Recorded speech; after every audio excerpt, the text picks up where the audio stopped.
Artichoke naman po ang recipe ko for today video. Ito pong gulay na ito ay favorite ko po talaga dahil po para sa akin ay napakasarap po talaga at bukod nga po sa masarap, ito din po ay napakayaman sa vitamins and minerals na kailangan din po ng ating katawan. So una po, kailangan ko po munang tanggalin yung mga parte na hindi ko po kailangan sa ganitong recipe. So dito po ay tinatanggal ko po yung mga parte na nasa ibabaw na hindi po kailangan sa ganitong recipe dahil yun po ay medyo matigas. Then pagkatapos ko pong matanggal, hiniwa ko rin po yung tangkay. So yung parte po ng tangkay na malambot ay pwede rin po yun isama sa pagluluto at natanggal ko na rin po yung ibang parte na hindi naman kailangan isama sa pagluluto. After naman po nyan ay hiniwa ko yung parte na nasa itaas dahil po sa recipe na gagawin ko ay hindi po sinasama yung parte na nasa itaas. And then ini-open ko lang po siya ng konting-konti at tinanggal ko na rin po yung nasa loob niya dahil meron po yan sa loob na parang mga balahibo. So yun po ay tinatanggal talaga kahit ano pong recipe ang gagawing luto dito ay hindi po talaga sinasama yon. Nakalimutan ko pong mag-prepare ng water na may lemon bago ko po linisin ang mga ito dahil kailangan po may nakaprepare na water with lemon dahil po kapag hindi po na ibabad agad sa water with lemon ay nangingitim po ang kulay ng artichoke. Sa breadcrumbs po ay naglagay po ako ng salt, parsley, at pati na rin po parmesan cheese at itlog. Then, minix ko lang po maigi ang mga ito para mag-combine po ito hanggang maging ganito na po yung itsura niya. Kailangan po talaga ay combine well ang mga ito para pantay po ang lasa.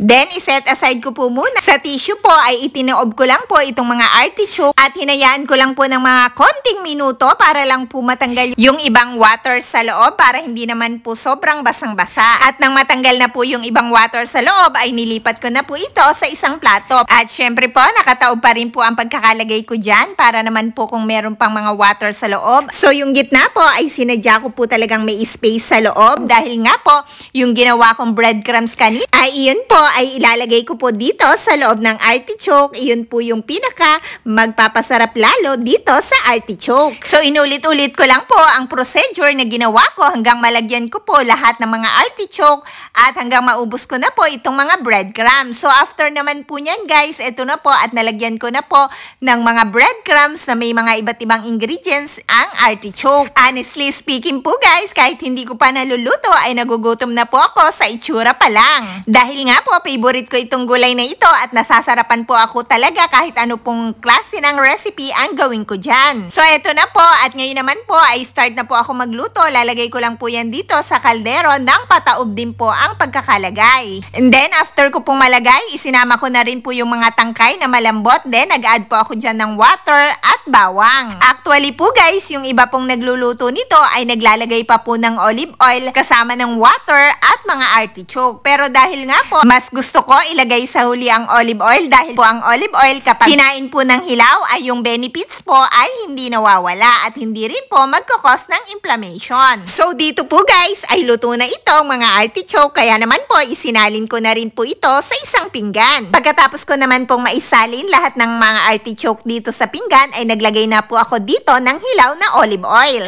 Magbigay na rin po ako ng mga benefits ng artichoke. Ang artichoke po ay napakaganda sa ating mga liver, aiding digestion at may potential po na nilo-lower nito ang ating mga cholesterol and providing antioxidant. They are also a good source of fiber and other nutrients. Ano nga po ba ang nagagawa ng fiber sa ating katawan? So kapag po kumakain tayo ng mayaman sa fiber ay napaka-importante po sa ating digestive health ang ating mga bowel movement.